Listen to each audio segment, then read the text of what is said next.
अस्सलामुअलैकुम रहमतुल्लाहि वबरकातुहू। उम्मीद है आप सब खैरियत से होंगे।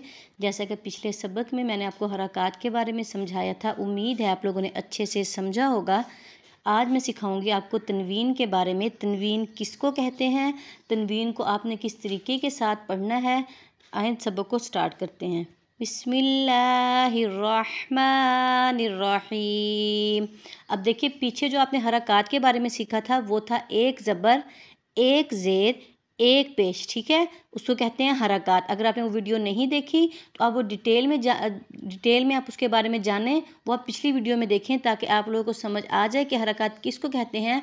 कुरान पाक में आपने हरकत को किस तरीके के साथ पढ़ना है। ठीक है, वो वीडियो लाजमी आप देखिएगा। ठीक है, आज जो हम बात करेंगे वो है तनवीन के बारे में। अब देखिए, यहाँ पे जो तनवीन है, तनवीन कहते हैं दो ज़बर, दो ज़ेर, दो पेश को। ठीक है, अब आपने ये बात दिमाग में रखनी है, हरकत किसको कहते हैं, एक ज़बर, एक ज़ेर, एक पेश को। और तनवीन किसको कहते हैं, दो ज़बर, दो ज़ेर, दो पेश को तनवीन कहते हैं। ठीक है, अब हमने तनवीन को पढ़ना किस तरीके से है, तजवीद में तनवीन का क्या रूल है वो मैं आपको बताती हूँ। ठीक है, अब देखिए, जब आप कुरान पाक की तिलावत कर रहे हैं, जहाँ भी दो ज़बर, दो ज़ेर, दो पेश आएंगे, आप वहाँ इख्फ़ा करेंगे। ठीक है, क्या करेंगे, इख्फ़ा किस तरीके से करेंगे, मतलब इख्फ़ा की आवाज़ को आप नाक में से निकालेंगे। किस तरीके से,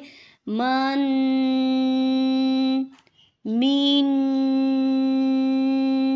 मुन। मतलब ये कि कोई भी जब हर्फ पढ़ेंगे ना, जैसे बन, वन, ज़ॉन, सीन, मतलब ये कि उसके आखिर में नून होगा साथ, मतलब उसकी आवाज़ जो होगी, ठीक है ना, वो नून की आएगी आखिर में से। सही है, तो उसकी आवाज़ आप नाक में छुपाएंगे। ठीक है, इसको कहते हैं तनवीन।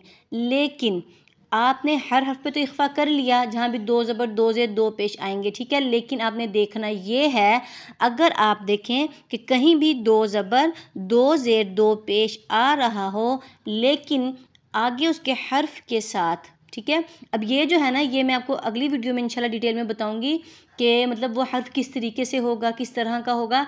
अगर उस हर्फ के साथ, ठीक है, हमज़ा हा, आइन हा, गौइन खौ, ये हैं हरूफ़े हल्की। ये भी आपने इसी के साथ, तनवीन के साथ आपने ये भी याद करने हैं, ये बहुत ज़रूरी हैं। ठीक है, तनवीन के साथ वो क्यों ज़रूरी हैं।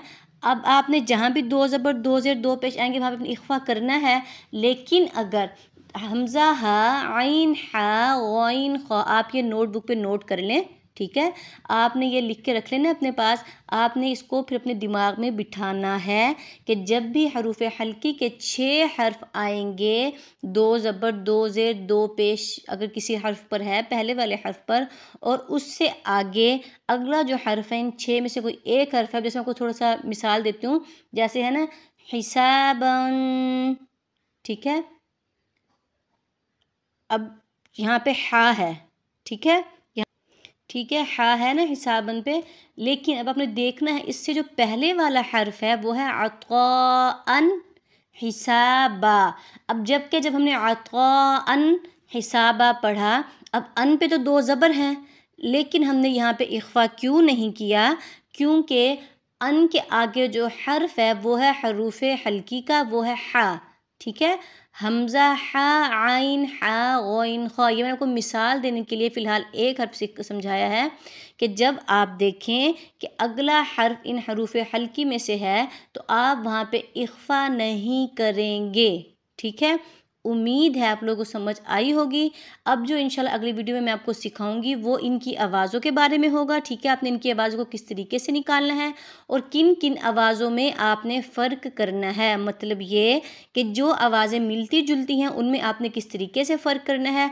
उसके अलावा इन 6 हर्फ़ों के बारे में मैं आपको डिटेल में बताऊँगी। ठीक है, उम्मीद है आप लोगों को समझ आई होगी। बाकी दुआओं में याद रखिएगा। इंशाल्लाह अगली वीडियो में मिलेंगे, तब तक के लिए अल्लाह हाफ़िज़।